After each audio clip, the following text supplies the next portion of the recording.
heavy rainfall. So Montego Bay received very heavy rainfall yesterday.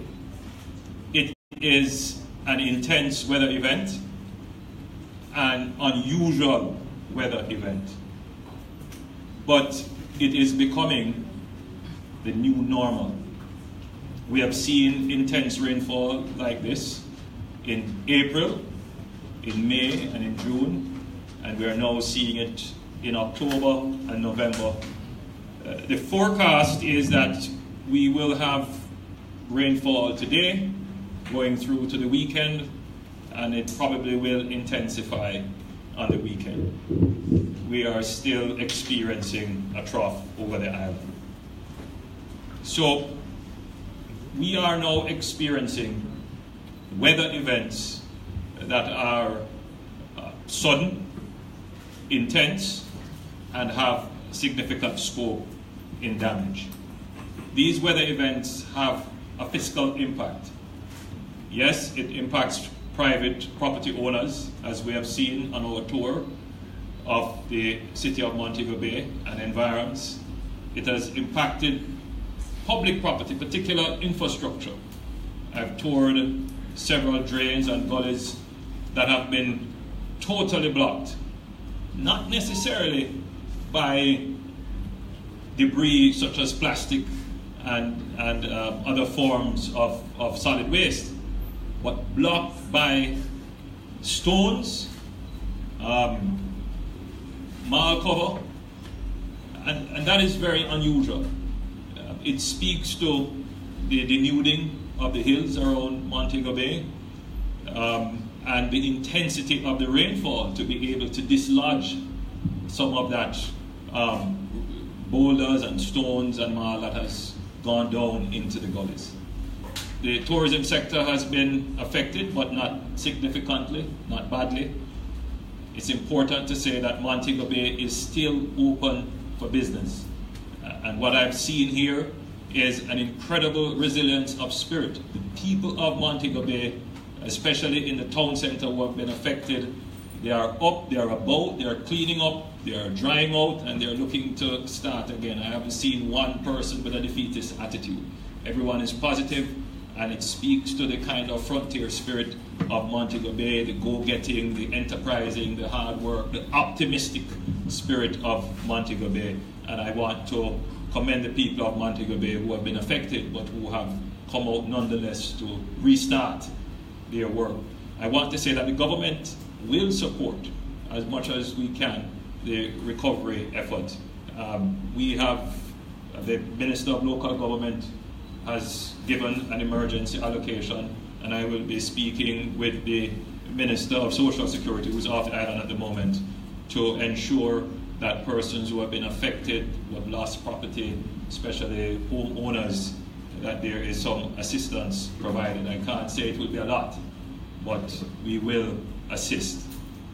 I want to commend the parish council here, the municipal authority, forgive me, for the incredible response that I have observed. They are out in the town center cleaning up, they have mobilized equipment, and they have mobilized people, and I see the great effort being made. Mr. Mayor, I'm very proud of the work you have done, and I'm expecting that within another 2 or 3 days we should be back to normal, providing that there are no more epiphenomenal weather events to affect the people of Montego Bay. But I made the trip here for more than the reason of just coming to get an assessment. Weather events like these have to be used as a platform to communicate with the people of Jamaica the great threat that we face from climate change. We can't necessarily say definitively that this is due to climate change, but certainly it shows a significant variability in the weather patterns that we have become accustomed to. Certainly in my generation, I can't recall any such event happening with such great frequency as they have been happening before this one. And so the people of Jamaica have to become now more aware of this issue of climate change. The solution is, climate change is generated by man's action, how we choose to live, how we choose to build our houses, where we choose to build, how we choose to dispose of our solid waste. These things have an impact. It also has an impact because government must now consider that the type of infrastructure that we normally build and our leniency sometimes in not ensuring that the infrastructure is built to standard, that cannot continue.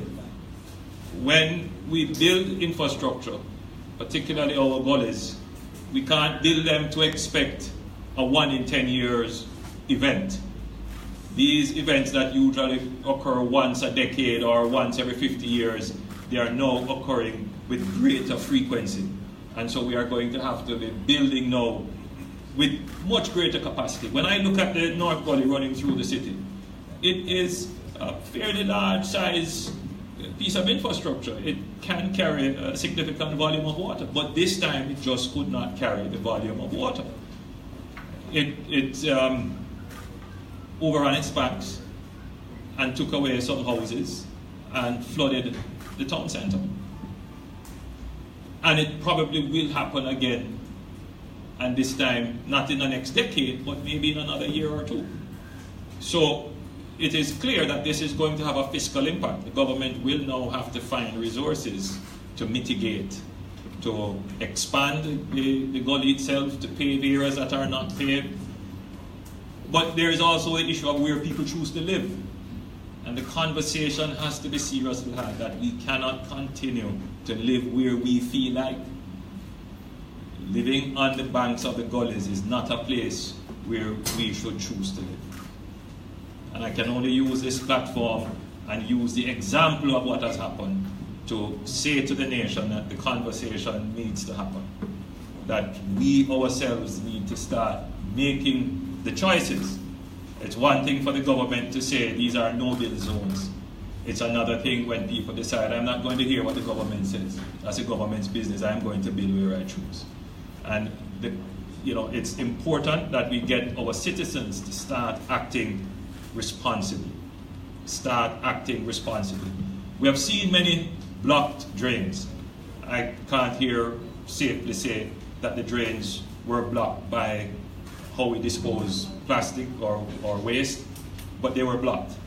And one thing is clear, once the drains are blocked, the water cannot run off and you will have flooding. So the parish council has its hands full with ensuring that the drainage system, the drainage network, that the inlets and culverts are clear. And Mayor, you have to redouble your effort.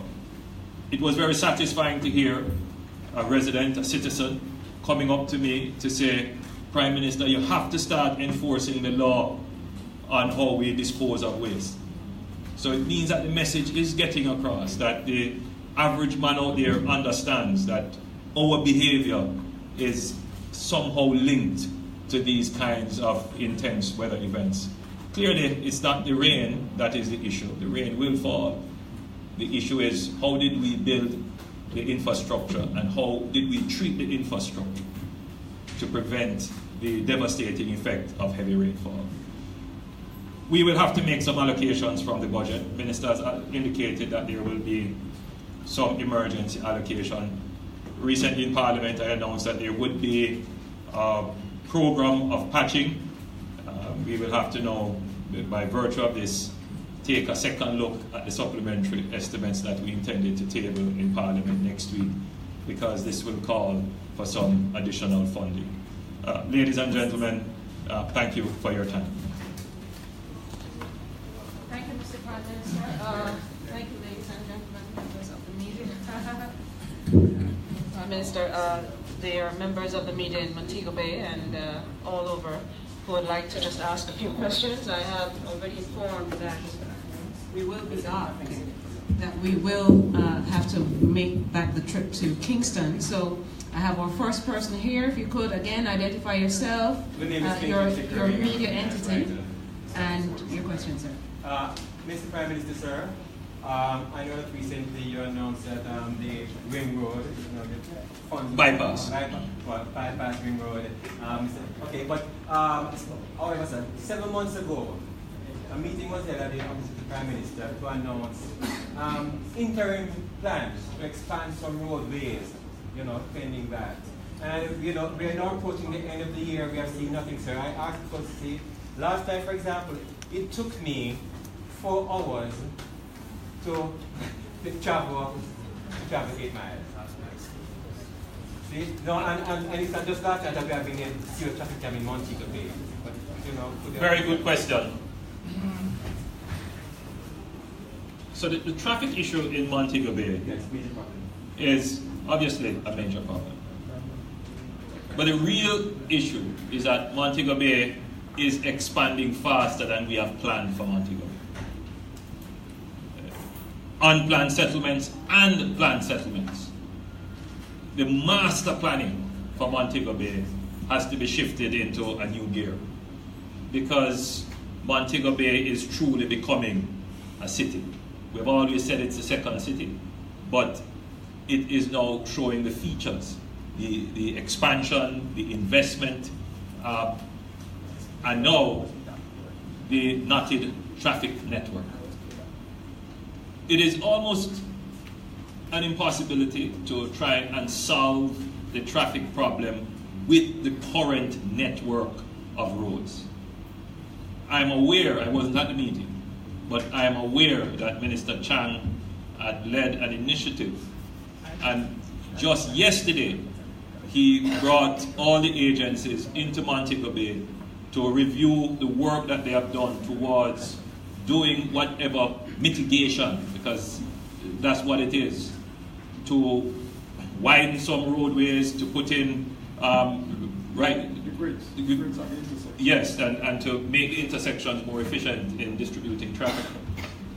But those are only temporary solutions. The real solution is to get the traffic that really has no business in Montego Bay, that is going to Hanover or to Negril, to bypass the town, the city of Montego Bay.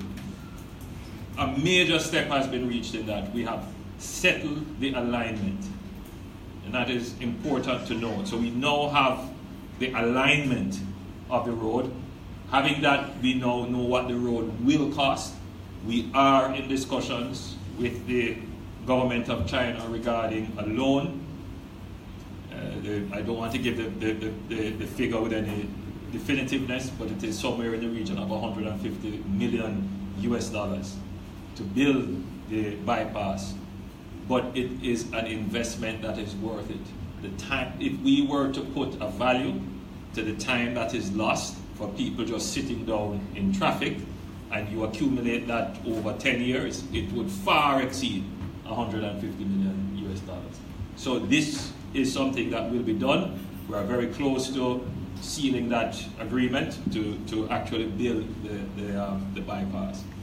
But Montego Bay is, as someone said, the tourism capital of the Caribbean. And we have so many great assets here. And I think the energy of Montego Bay is something that we should harness for the development of not just tourism, but development of the area in general.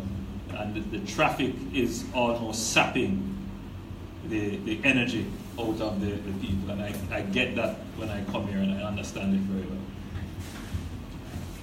Thank you, Prime Minister. May I also acknowledge the presence of members of the Office of Disaster Preparedness. Major Clive Davis is with us, as well as the National Works Agency. Stephen Shaw is also here with us. I see the Chamber of Commerce, Tashura Gibbs from the Chamber of Commerce also here, as well as other business interests. I have one from this side again. Yes.